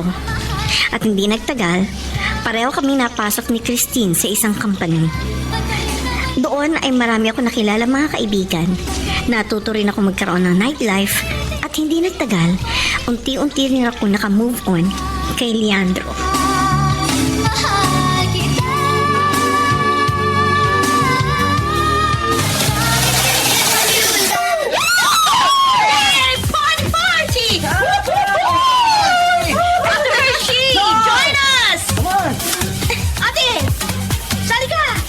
Ko naman, pahinga naman muna ako.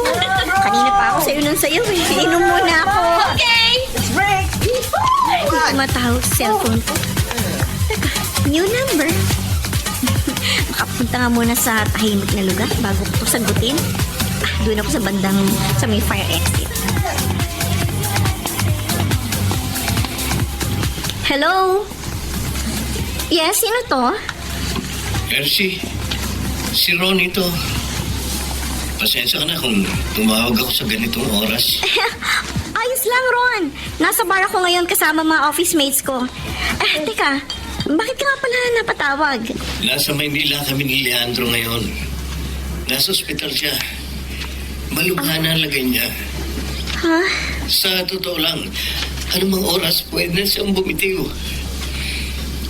Kaya ako tumawag sa iyo kasi palagi niyang binabanggit ang pangalan mo. Baka naman pwede mo siyang dalawin dito. Pakiusap. Sige. Baka ito na huli niyang kahilingan. Ang makita kang muli. Sige, Ron. Saang ospital? Leandro. Hershey, salamat sa Diyos. Pinagbigyan niyang huling hiling ko. Gusto mo raw ako makita. Sabi ni Ron. Oo. Kasi gusto ko lang magpaalam sa iyo. Hershey, maraming salamat sa pagmamahal na binigay mo sa akin. At patawarin mo ako kung ilang beses kitang sinaktan at pinaasa. Huwag kang mag-alala. Naka-move on na ako, Leandro. Matagal na kitang pinatawad. Almost 1 year ka rin nawala sa piling ko. Sobra kitang namiss. Walang araw at gabing hindi ako umiiyak. Nagigilty ako sa ginawa ko sa'yo. Pinagsisisihan ko yun. Oras ko na. Gusto kong sabihin sa'yo, mahal na mahal kita. Hindi kita makalimutan. Kahit pa nasa kabilang buwan na ako.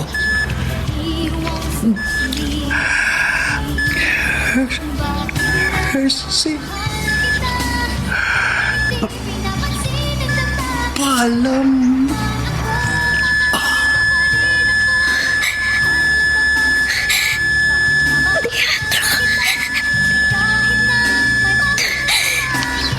Wala na pulso si Leandro.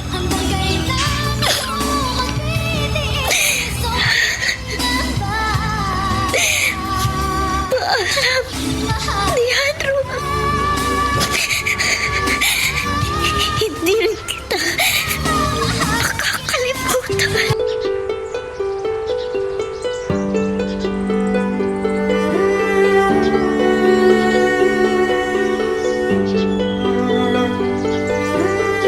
Sa ngayon ay 2 taon na ang lumipas pagkamatay ni Leandro. Etong ako, masaya na sa buhay dahil bukod sa may maganda akong trabaho sa BPO industry, ay meron na rin akong bagong pag-ibig sa katauhan ni Boboy Dao, isang napakagwapong Taiwanese na dati kong boss sa trabaho. Kay Dao ko naramdaman ng pagmamahal na matagal ko nang hinahanap at etong Marso, nag-propose siya ng kasal sa akin. Siyempre, tinanggap ko. Sa 2022 kami nakatakdang magpakasal. Dito ko natatapusin ang aking kwento ng pag-ibig. Sana ay mabasa niyo ito at mapiling i-ere. Maraming salamat. Lubos na gumagalang, Hershey. Hanggang dito muna ang ating kwento. Pero huwag kang bibitaw, kapatid. Marami pa kaming inihanda para sa'yo. Kaya hanggang sa susunod na drama, adios.